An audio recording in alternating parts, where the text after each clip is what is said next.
All right, we're now going to turn our attention to our second panel, titled Beyond the Horizon, Operationalizing Space Power for National Security and Global Leadership. This panel examines how the United States must adapt to compete in a crowded and contested space environment.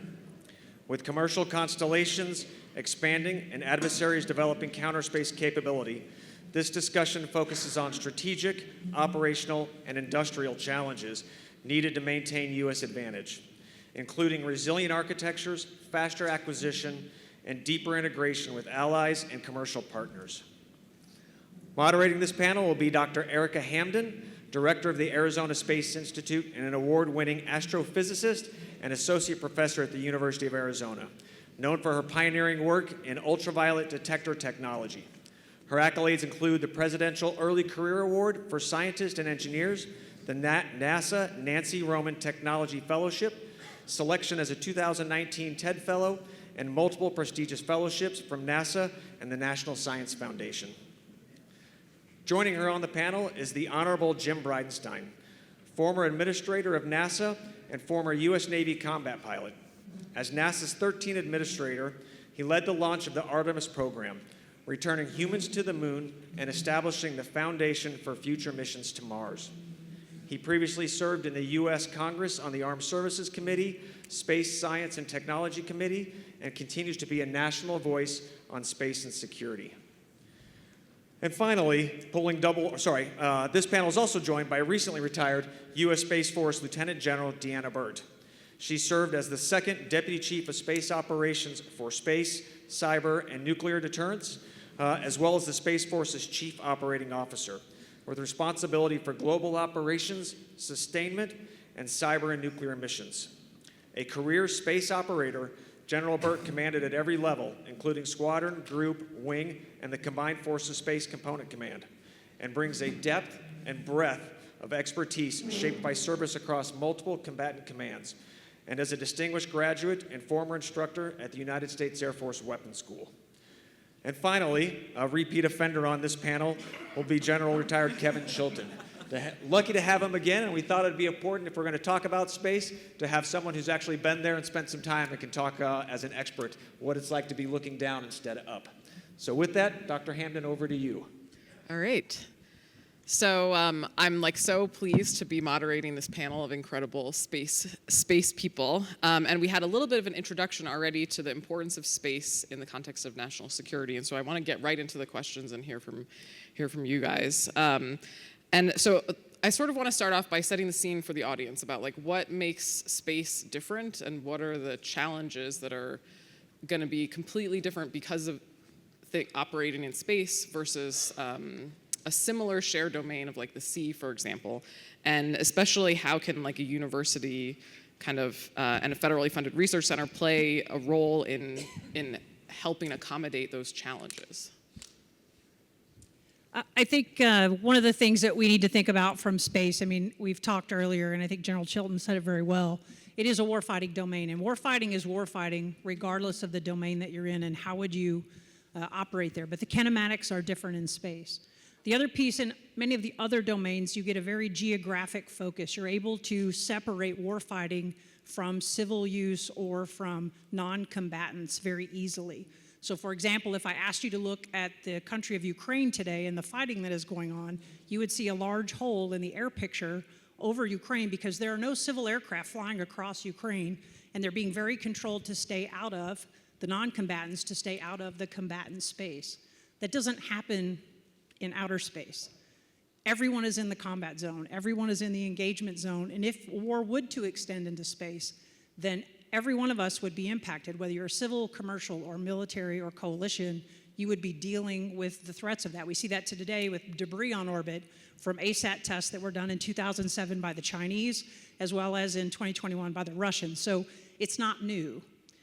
But that is the difference in the domain. I think what's interesting from a university perspective that University of Arizona is looking at, especially as they do a lot of work with space domain awareness in the Space Force Center that they have, is how do they help protect both the space traffic management in the domain so that things aren't running into each other or we're avoiding debris, Or number two, how do I do the foundational intelligence is what we call space domain awareness, understanding patterns of life, intent, and when satellites are doing things that are not normal, why are they doing that? And can we connect that to some type of intent or nefarious action with other intelligence sources? So I think the university is already in that business. It's how do we help unleash the university to look at more future-looking capabilities, because now it's not just about Earth-focused. It will now be about the moon and beyond of how do we do that traffic management and protection for the free and fair use for all, but also to identify any bad actors both around the moon and beyond. First of all, I think everything General Burt just said is accurate. I'd put a finer point on it as it relates to how it, if you think about a regional conflict on the other side of the planet, like Taiwan, for example, what would start as what some would perceive as a regional, tactical kind of conflict that doesn't really affect the homeland does when you consider space. Because when she talks about anti-satellite weapons, whether it's anti-satellite missiles or co-orbital anti-satellite capabilities, when that starts happening for GPS, for example, and how important GPS is for the American homeland, when you think about the timing signal to regulate flows of electricity on the power grid or flows of data on terrestrial wireless networks or banking transactions, what starts on the other side of the planet as a tactical regional scenario becomes, through the escalatory nature of space, a global strategic problem. And that's why we think about this university and the Kyle Institute here. I would love to pick John Kyle's brain on this, because he's the type of guy that would be very interested in this, intellectually curious, and want to come up with solutions for this type of scenario.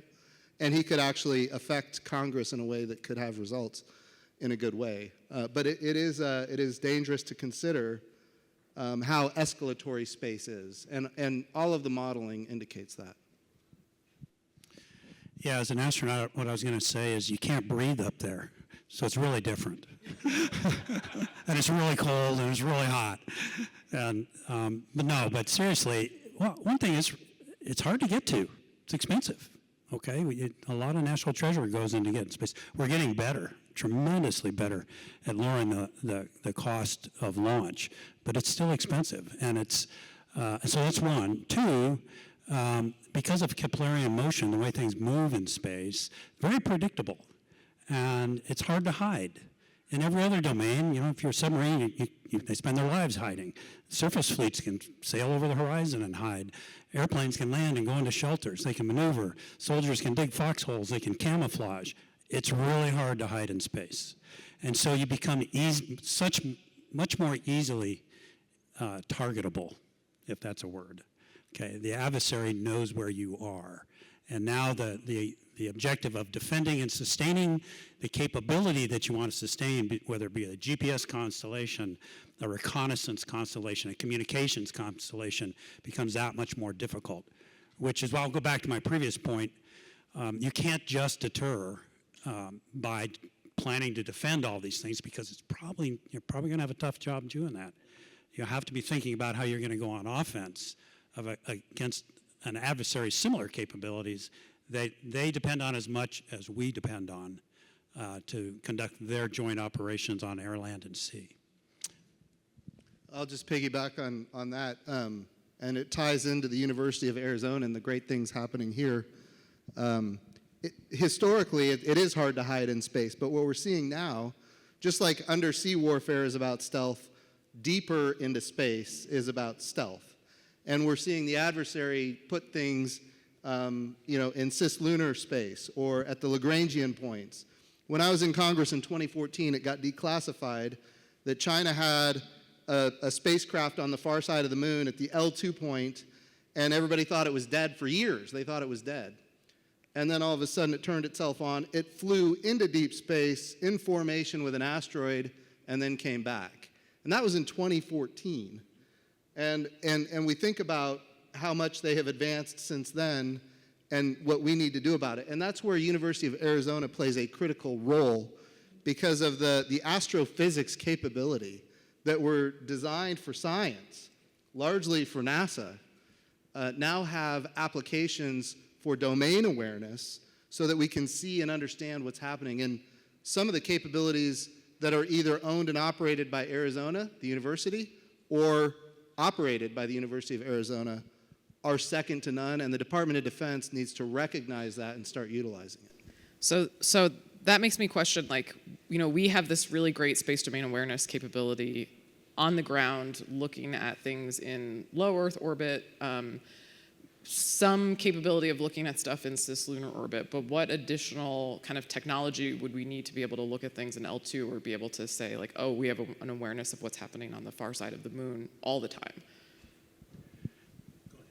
I think, you know, we as the Department of War have to figure out how we are going to and what is our strategy on the moon. Because when you deploy astronauts with Artemis and they go and stay, that is a different scenario than when I'm going to visit or I'm going to land and come home. When you stay, there is a sustainment of life on the moon that's going to happen.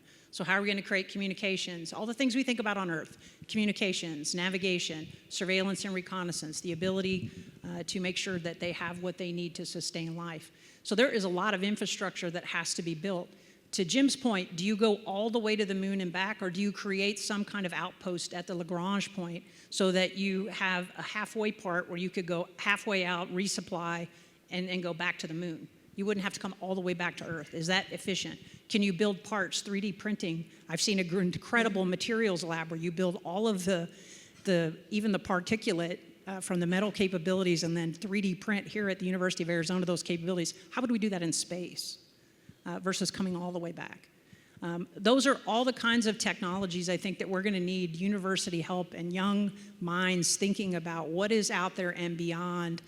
We've been very historically Earth-focused, as I said earlier, and how do we make that shift? And I think the work being done here with NASA and support at the University of Arizona, you have the young minds who are already thinking that way. How do we keep giving them the infrastructure, the funding, and the capabilities, and to reward that research so that they can keep building upon what they're already doing? Yeah, Erica, not many years ago, I remember saying that if you want to hide something in space, put it in lunar orbit, because we weren't looking there. And I'm not sure we're looking there enough, even today. One of the efforts we tried to get going was a partnership with NASA, and the logic was, you're going to be putting people back on the moon. You're going to be interested in what's going on in cislunar orbit. If for no other reason you don't run into other countries that are up there or whatever, let's team and see if we can build a situational awareness that extends beyond geo, that includes transit and orbit around the moon. Jim brings up an even tougher point, the Lagrange points. If an adversary can be someplace, we need to be able to observe what they are doing there, in my view. And I don't know the answer to this question. Is the answer that we put our own satellites at the Lagrange points whose sole purpose is to just hang out and find out what's going on there? Or is there other places that we would put them, on the surface of the moon, in orbit around the moon, in other orbits that I can't describe or think of now? These are problems that, you know, we need great minds working on and thinking about to optimize. And I couldn't agree more that this is a great university to think about these things, because you spend time in deep space observations and deep space work. And I think solutions for these problems can absolutely come out of the University of Arizona.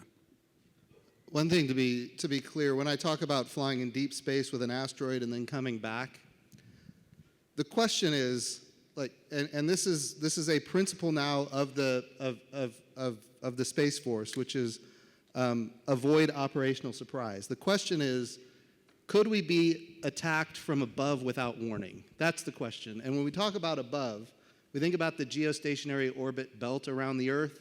That's where we have nuclear command and control. We have missile warning. You know, we watch space-based infrared support our ally Israel in the Middle East recently when they got attacked by Iran. All those capabilities are critical to our national security interests, and if they can be attacked from above without warning, it puts us very, very vulnerable. And as the general said, the University of Arizona has the ability to provide that domain awareness, not just with amazing observatories here on Earth that are looking up, but no kidding, the capabilities that reside here about developing telescopes that are in space, in orbit around Mars, of all places. Thank you for all your work on those activities. can be used in ways, they can be repurposed for what we need.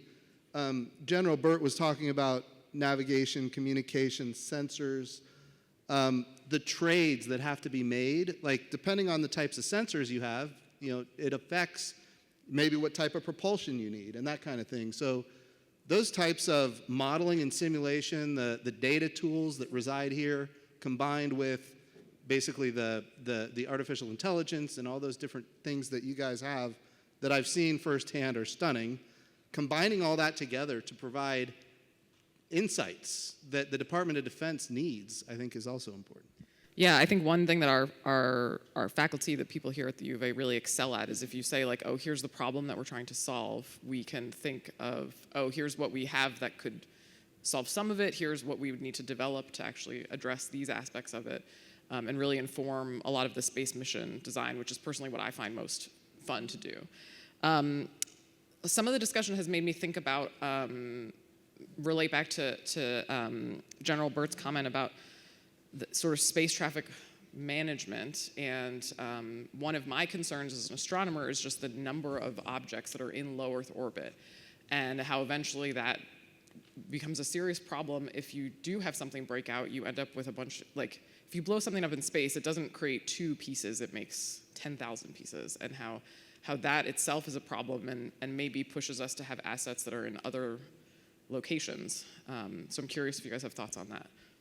I know, I think debris is definitely, or the concern with proliferated constellations, do you end up in a situation where if you put all of your eggs in one orbital basket, do you then have a problem for the resiliency piece to be diversified and in different places? So I do think that is important, and the Space Force is trying to do that in building its resilience to be able, if attacked, one hit on us isn't going to take the entire network down. We have an ability to be diversified between different orbital regimes. So I think that is important. And I think understanding the sensor technology, the University of Arizona and the things you've been doing working with NASA, how does that technology, as General Director Bridenstine mentioned, how does that change how it's used in different regimes? You would be able to help us with that. Like, hey, these best phenomenologies would be here or there. How would we research and develop those to do some things differently? But I do think you have to be diversified across all of the domains. And again, a problem that extends into space, I think sometimes we get very fixated. A problem that extends into space must have a space answer. The Space Force is still part of the Joint Force. Everyone is participating. Can we take care of some of these threats left of launch? Can we do some things in other areas where we create resiliency through ground-based networks or other things that if you took something out in space, you could fall back? Do we have relationships commercially where if I were on a DoD network, that would be what I would want to be on primarily, but in a state of war with a near-peer competitor, would I be willing to accept the risk to go to a commercial enterprise or to go to a backup capability? And so our interaction with commercial entities, which is very strong in the state of Arizona, and the work that's being done with the commercial industry, I think is also important as we move forward. So I think the university has a lot of opportunity here to develop capabilities, both with sensor technology, as well as our relationships with the commercial market that's here in the state of Arizona. So I actually love that phrase that not all space problems need space answers, and that kind of reminds me of some of the earlier comments of using examples from, conflicts that are happening on the ground, and how some of those that are, more recent things that have been happening, I feel like there's a lot of different places that we could point to, and how might some of those challenges inform what we need in kind of the space architecture that we're trying to build. Speaking of the space architecture that we're trying to build, and all of the great comments of General Burt, and this is an area where the University of Arizona has been very strong, we as a nation are not considering the carrying capacity of these different orbits. There is only so much you can pack into any orbit. And we are not doing the right things, in my view. I'm fine. We need to put lots of satellites into orbit. I think that's great.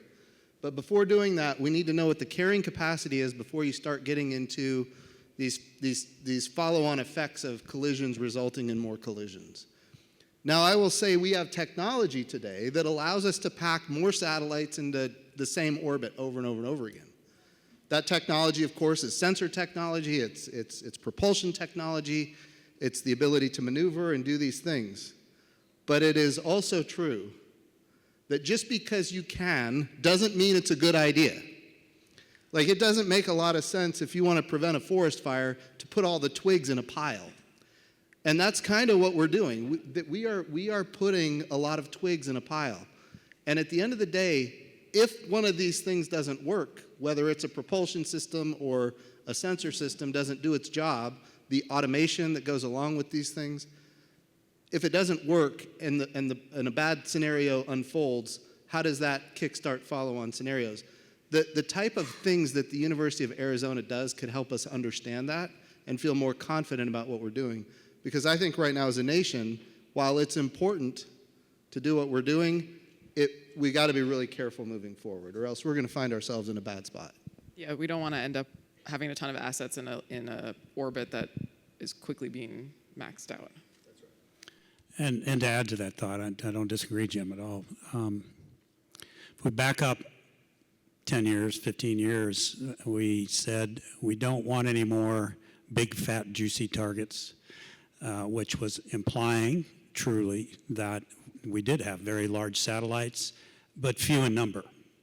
And so it would be, if you could target 4 or 5 missile defense or missile warning satellites, you could remove the capability from the United States, for example, or certainly damage it. And then also we said, part of the reason these satellites are so expensive is because we've been putting a lot of money into hardening the electronics on them. So let's stop doing that so that we can build a lot more satellites faster. Let's build smaller satellites, let's disaggregate the missions off these big satellites, and let's move down to LEO for a lot of these smaller satellites just because of the physics of how big the optics have to be, for example. So we've kind of put all our eggs in one basket in low Earth orbit.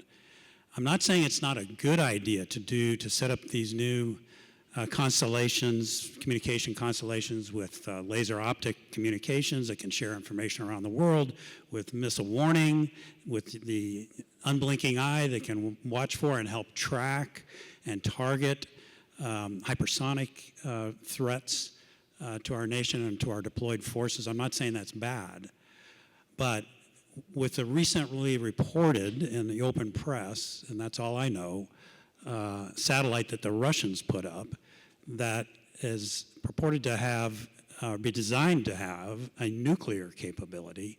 If you detonate a single nuclear weapon in low Earth orbit below the Van Allen belts, where we're putting all these disaggregated multiple satellite constellations, they all die. And now what are you stuck with?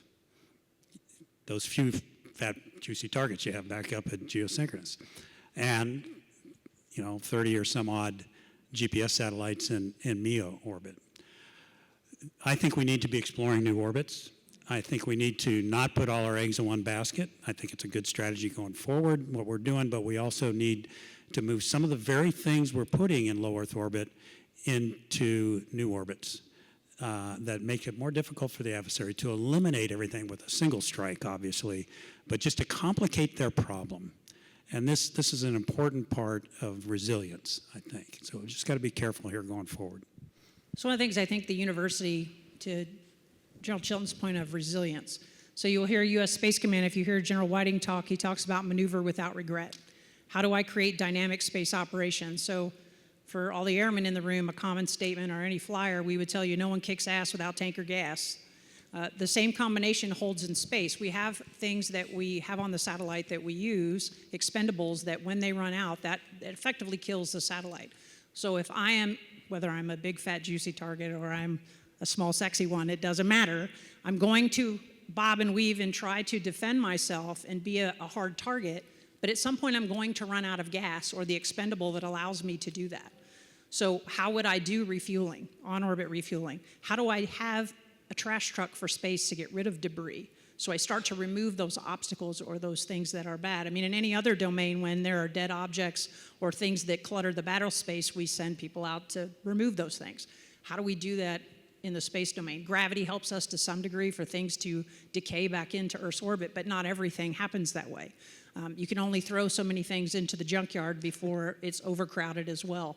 So I think those are things, again, that the university could think about, young minds, about how do we get after those kinds of concerns, both from a technology capability, but also from a policy perspective. So think about this. If I am a refueler and I can reach out and touch you and put fuel into you, I can also grab you, zap you, do nefarious things for you if I'm not really a refueler and I'm posing as look like one, one. which is what everyone concerns themselves with. I think we think about that a lot more as the United States, say, than the Chinese or our potential adversaries. They don't seem to be as worried about those things and how they're perceived, but I think we do. So how would we, policy-wise, get around that? Should that be a civilian capability, for example? Should I buy gas as a service from a commercial entity?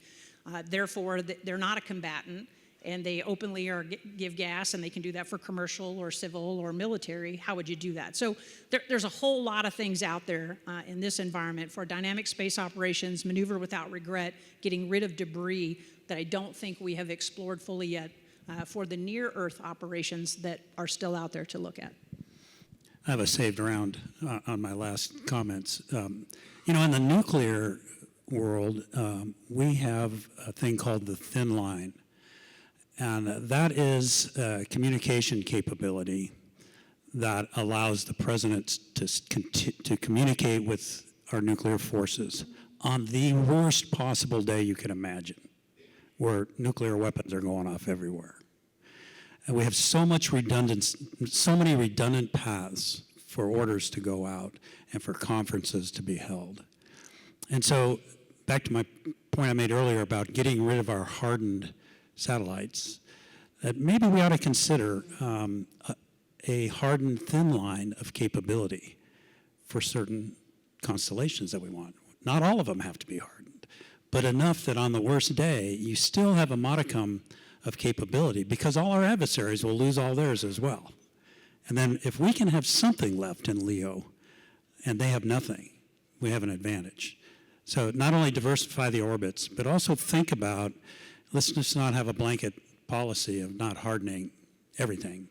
And then when it gets to hardening, of course, right back to the University of Arizona with your work in microelectronics and some of the things we saw today, a good location to be thinking about an architecture that would support that.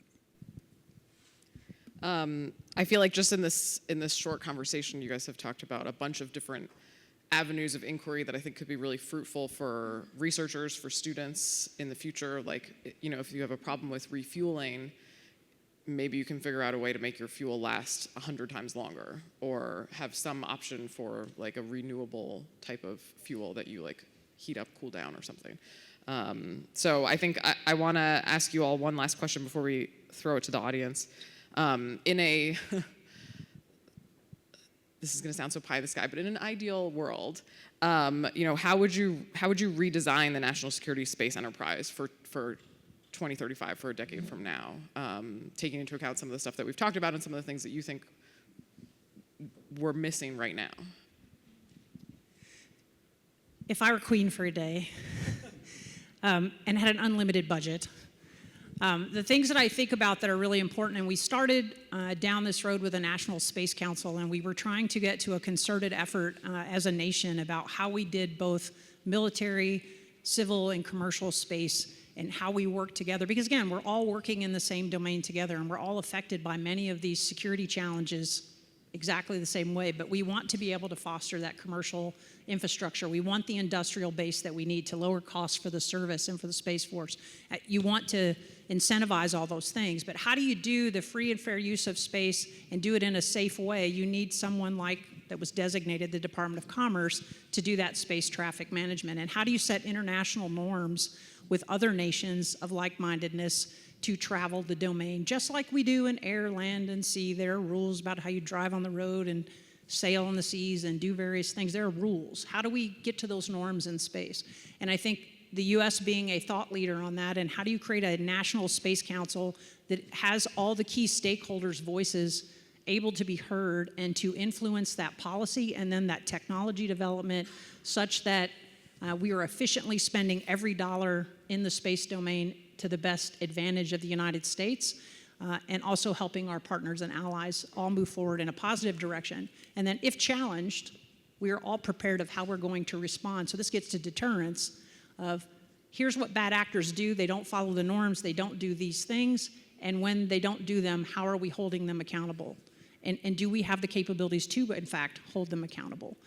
But you can't hold someone accountable if you haven't told them what you think the rules and the norms of the road are, and that there's a group of people who agree to that. And I think we've lost some of that the National Space Council has kind of not been as active as it had been in the past, and we really haven't seen much action of that. I would really like to see, from a policy perspective, by 2035, that is the U.S. is leading that, and that we are a strong voice, and we've created a national entity as well that's able to have those kinds of conversations, and with the international partners.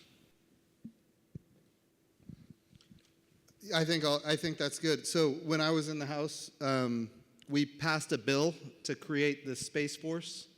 It started on my subcommittee, the Strategic Forces Subcommittee of the Armed Services Committee. And we got it passed, just so everybody here is aware, 344 bipartisan votes. That just shows you how people understand what's happening in space in a bipartisan way. Now, make no mistake, it quickly became partisan as soon as a president said we want this. Then all those Republicans that were against it in the Senate, by the way, the Senate killed it with Republicans. The Republicans that were against it in the Senate were now for it. The Democrats in the House that voted against it, or that voted for it, were now against it. It just became partisan, and we got a deal done with paid family leave. So we combined the Space Force with paid family leave, voila, we now have a new military branch. I think... Thank you for doing that. Yeah, welcome to the real world, right? So what I would like to say is I think that was long overdue. We look at how the Air Force was spending on space, and it was nothing. And I'll tell you today, the Space Force has 3% of the DoD budget. It is not enough. So if I were king for the day, and I had the ability to reorganize things, I would say we need to double the amount of money we're spending on the Space Force. I think it was necessary to recreate U.S. Space Command. I don't want to get into the arguments about where it's located. That's not helpful. But at the end of the day, those things were long overdue, needed to be done. There's so much more. I love the idea of the National Space Council. That has to be done. It provided so much opportunity to put good policy on the table that members of Congress could go after. But I think we've headed in the right direction. But as things are escalating faster and faster, we need to move faster, and we need ultimately to increase the Space Force budget. So you're unconstraining my budget request there. Absolutely. Okay, great. He only said double. Are you going to go bigger? I'd go bigger. I'd take a little exception, Jim, with when we started talking about having a Space Force. I was still in the Air Force, obviously, doing space. So you were against it. I'm good. Yeah, no, but my only point was that the rationale that was being used is that, the Air Force wasn't taking care of space. I mean, we had missile warning, we had GPS, we had nuclear command and control, we had weather satellites. No one was complaining about what was being provided. But I think what wasn't being done, that it took a policy change, was to develop warfighting capabilities. And once you start talking about warfighting capabilities in a domain, now you can start talking about a service to go do that. And that's what's new. That's what's new.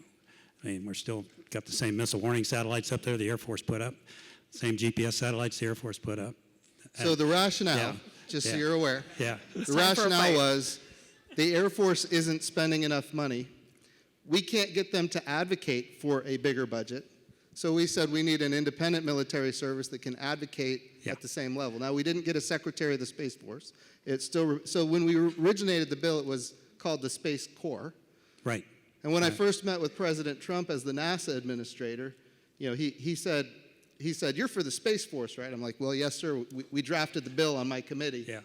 And he's like, "Well," and then I tried to explain to him that it's a Space Corps because it reports to the Secretary of the Air Force, like the Marine Corps reports to the Secretary of the Navy. And he said, "Nobody cares about that. Like that's not gonna get the bill passed. Like if you want to get to the bill, you got to call it something cool. You got to call it a Space Force. Yeah. And he was right. Ultimately, we did get it done. But I would say step one was creating the independent service. Step two is getting it adequately funded. And that still has not occurred. No, I agree completely there, because we haven't funded the offensive and defensive capabilities we need. That's the new mission set. But let me go back to your question, Erica. So first, I would beat the Chinese to the moon. And I would go to the moon in a big way. Because this is, a lot of people don't think the way I do in this regard, but I think it's an absolute national security issue. If the next flag planted on the moon is planted by a taikonaut, most people in the U.S. say, we did that in 1969. But the rest of the world's going to say, yeah, but what have you done lately? It's about alignment. And that's what the race to the moon was about in the 1960s. Which system is better, communism or freedom? Centralized control government, repress your people, control your people, or inspire innovation, free enterprise? Which is better? And I think so that's number one. I hope we can get there before them, and then go there in a big way and show what America can do in that regard. Next, I would start working with my allies to find alternative launch sites for our capability. There are countries, I think, that would be willing, with U.S. investment, to build launch sites. And we need that as part of our national security and defense. Right now, our two major launch sites, we could count Wallops Island, a third, are right on the coast and very vulnerable to easy attack. So I would robust up our ability to access space, to get to space. And then the third thing I would do is it wouldn't be so much spending money on space, it'd be getting the other services to spend some money. We have A-10s in the Air Force, and we have other close air support assets to do what? To support the United States Army. Okay, we do cross-domain support all the time. Naval gunfire against shore, et cetera. Airplanes, mining harbors, supporting the United States Navy. I think there's a place for, and particularly when you start thinking about directed energy weapons in the future, EMP weapons in the future, for the Navy, the Air Force, and the Army to start fielding capabilities that can be used under the command of U.S. Space Command to prosecute our adversaries' capabilities in space. And that just so much further complicates what they have to worry about and bolsters deterrence. Those are the three big areas I'd spend money on. So if I were queen for a day, I would move the Space Command to Tucson. As the first step. So we're going to have questions from the audience now. Yeah, if you have a question, someone's got to have a question about space in this audience. A couple over here in the front. Good afternoon, panelists. I'm Brett Smith. I'm a cadet here at Air Force ROTC Detachment 20. I will be pursuing Space Force coming in May, so I'm pretty excited for this panel. My biggest question was, working as a combined joint force with the Five Eyes and NATO and other things like that, what is something that will set us apart, ensuring that we have the most awareness in space compared to our adversaries? Could you say the last part again? I couldn't hear you. Your question, one more time. What is something that us as a combined joint force that we could do would set us apart from our adversaries, making sure we have the most domain awareness in space? So first of all, before I forget it in my old brain, Detachment 20, this week, under Colonel Christopher and his amazing cadre, as well as the amazing cadets here, were listed as the #1 large Air Force ROTC detachment in the entire United States of 145 detachments.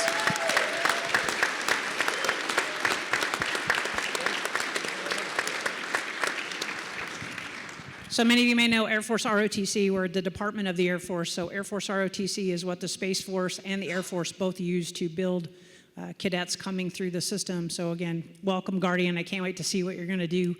It was great to see you guys yesterday and spend time with you. I think what we really need to do with space domain awareness is, again, with our coalition partners, how do they provide data as well? So I think General Chilton talked about earlier when he was the Air Force Space Command commander. How did we create coalitions to be able to share space domain awareness information? Many countries have radars, have optical sensors. They also look to the heavens with the European Space Agency and different space agencies around the world.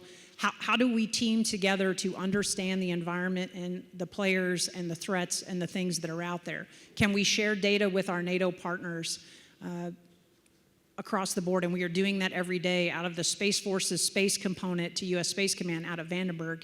They actually have coalition partners as part of Operation Olympic Defender, working with as a named operation with U.S. Space Command to provide that kind of data. So I think for all of you at the University of Arizona, the more you work in the Mirrors Lab and you see what you're doing with your optical capabilities and the Space Force Center here that you have in the ops floor with Vishnu and his team, I think you have an opportunity to have a step up just as cadets to see that and to understand that. And so then when you go into the Space Force, you've already had an opportunity to see space in action and what's happening every day in the research that's happening at the University of Arizona, to then apply that as you go on active duty as young lieutenants in the Space Force and bring that knowledge with you. And so those would be the things I would challenge you. Learn from what's going on here on campus and take that with you as you go on active duty, because you are doing very cutting edge space research here at the University of Arizona.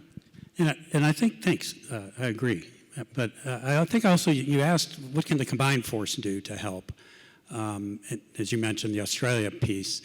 We talk a lot of it. When we start talking space, it's real easy to talk about rockets because they're cool to watch, and then satellites because they're up there operating. But none of that works without satellite-controlled networks. And our networks are dishes on the ground that we use to uplink signals and take telemetry and data down from our satellites. Thank you. Dead battery. I couldn't maneuver without regret there. I couldn't talk without regret. Thanks. So we have a finite number of those which the adversary can target, either, whether it be through cyber or kinetically. And so having allies with alternative ways to command and control and be able to command and control our satellites or sustain their networks and share their data from their satellite constellations is one way the combined force. When I say that, I mean all our allies can really strengthen deterrence by showing we are more resilient than we are. And lastly, if then the adversary wants to go after their ground stations, they've just kicked the beehive. They're not just fighting the United States of America, they're fighting the entire coalition.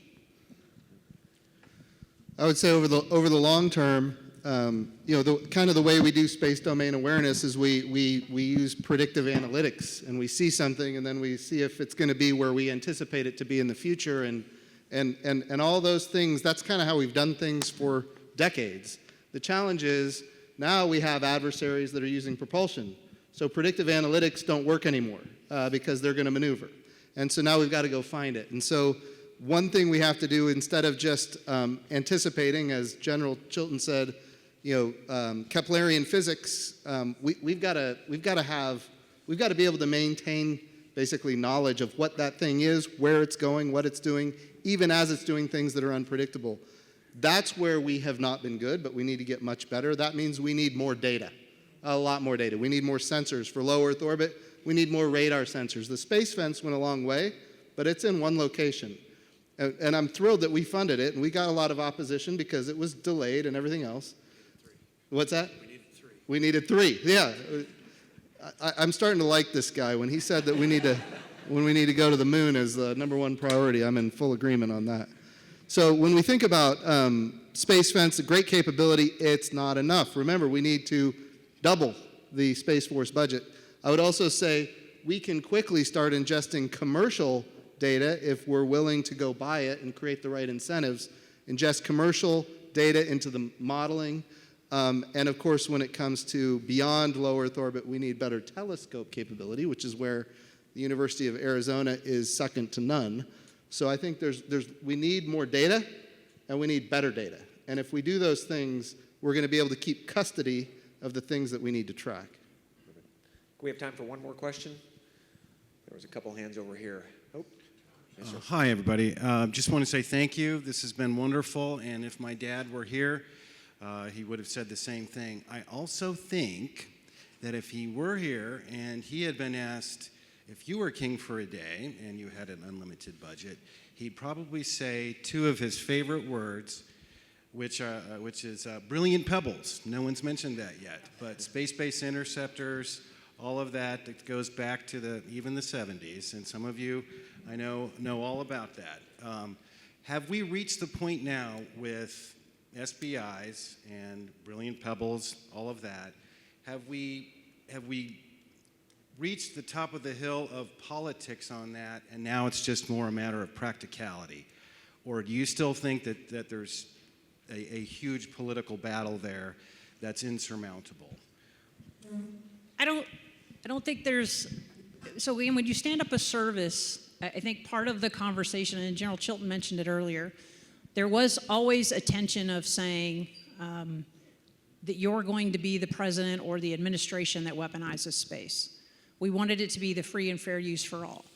I think everyone, though, that watched 2007 with the Chinese ASAT test and the 2021 Russian test, the robotic arm that's on orbit from the Chinese, that's grappling and took a satellite from a usable orbit to an unusable orbit, those are all threats. There's on-orbit and ground-based jammers, lasers, all the things the enemies, our potential adversaries, are fielding today. So that ship has sailed with, is there a threat? Or I'm going to be the first to weaponize. No, it's already happened. So now the question becomes, how do you defend your assets so that you can continue to provide those war-winning capabilities to the joint fight and to the joint force, as well as to the American way of life that we would depend on every day? How do I defend those? But as General Chilton mentioned earlier, how do I also disrupt the enemy's ability to be doing space-enabled attack against the joint force? So many of you may not realize the Chinese by 2030 will have the ability to image the entire globe every 5 minutes. Think about that. Is Admiral Mullen, is your carrier strike group going to be able to hide from that in a situation? And they're then connecting that imagery and that intelligence and signals intelligence to their ability to have carrier killers that then strike the carrier. How do I disrupt that kill chain as a space operator? That's my job now as part of the joint force, to take down and disrupt that kill chain so that the carrier strike group can get in to do its job. I'm part of that greater joint force. So I think because the threat has continued to vote and our adversaries keep coming with capabilities, I think the argument about weaponizing or being the first to do that is starting to decline. And leading through strength, we as a department and as a service have to be prepared when the president comes to us with asking for options. I don't want to be the one on watch as the chief operations officer or the chief space operations officer who goes, I'm sorry, I don't have any options, Mr. President. That's unacceptable.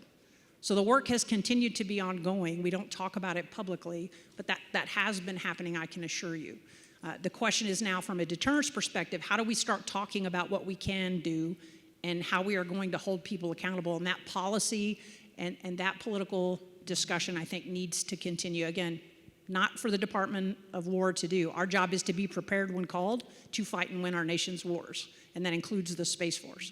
But I think politically, and again, why I said the National Space Council was so important, when we go to war with anyone, it is a whole of government event. It is not a singular Department of War or an individual service. It's the whole dime coming together. And so that's why that National Space Council was so important in my mind, was to help get all of the agencies, diplomatic, information, military, economic, get them all aligned to that space is important. You want to double the Space Force budget, as Jim is saying, well, that's not just the Space Force budget. There's things that need to double in how we talk about space with our partner nations. How do we build the industrial base for space with all of our commercial partners? That's got to happen. So it takes everybody if we're going to fight and win a war that extends into space. So I think we're past that, and we're moving in the right direction, but there's still a lot of work to do.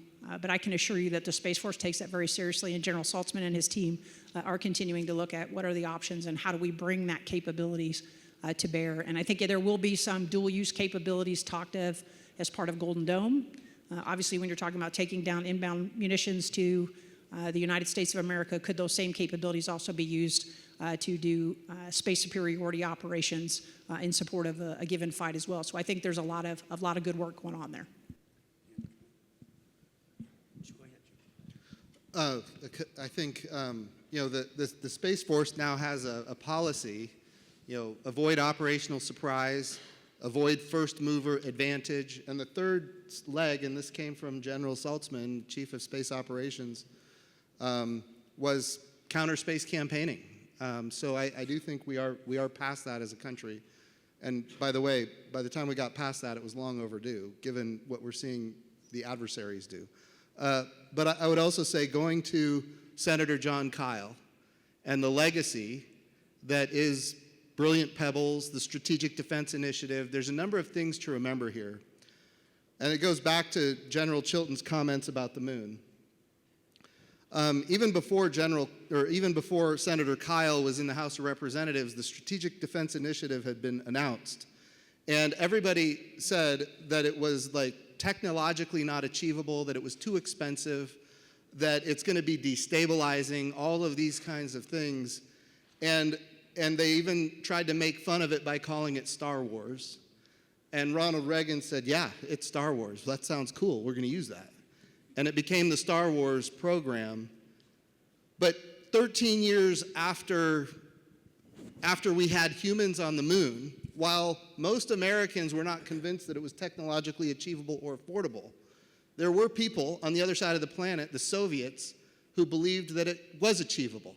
And the question is why? Why did they believe it was achievable? They believed it was achievable because 13 years prior, we had humans walking on the surface of the moon, something that the Soviets could not achieve.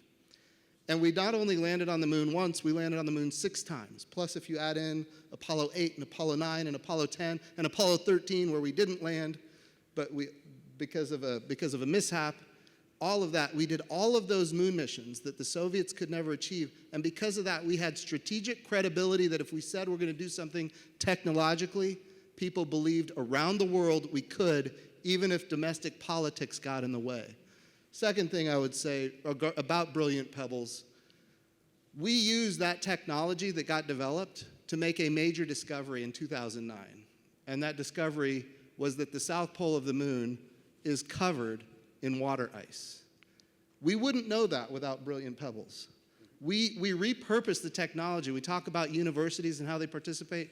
We talk about OSIRIS-REx, which was a program of the University of Arizona to go out to a deep space asteroid and not only orbit it and take pictures and get images, but go collect samples and bring it home. And then we repurposed OSIRIS-REx to go look at an asteroid that's going to come within 20,000 miles of the Earth, underneath our nuclear command and control satellites, underneath our missile defense satellites, our space-based infrared. Like the idea that we can take these technologies that NASA develops and repurpose them for the good of the world. By the way, that OSIRIS Apex mission is going to look at this asteroid called Apophis.